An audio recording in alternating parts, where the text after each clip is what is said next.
focusing on diversity and inclusion is fantastic because it's an untapped market of resource, right?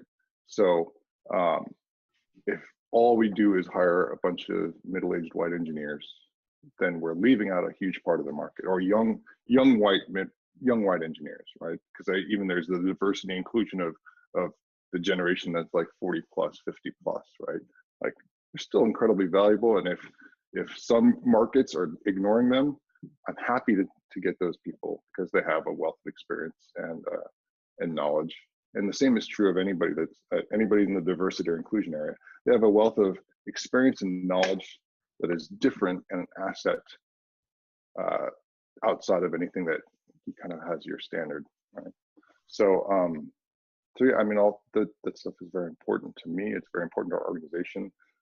Since I've taken over as CTO, we didn't have a CTO before, but since I've taken over, I have a team of 7 in my technology leadership team, 2 of which are women, 0 of which were women before I started. So I do take it very, very seriously. My wife, super accomplished technologist as well, and so that certainly helped to inspire me to do this. But yeah, and I mean, I think the main thing and where there's such a emphasis right now is it takes a while. It takes generations to build that up. Oh yeah. And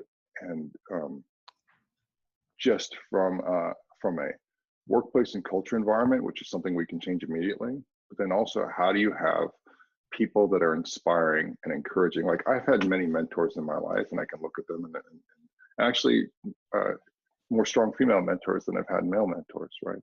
And I can look at that, but it's all about, you don't get to where you are unless somebody else is looking down from where they are and helping mentor and bring somebody up, right?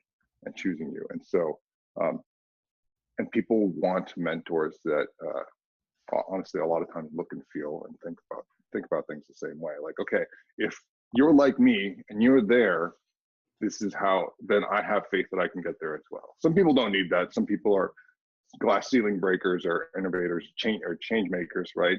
But a lot of people, or rank and file, need like inspiration from people that look and act and think like they do, right? And so this becomes a multi-generational issue. And so the main thing is, how do you put people in those positions of authority and power?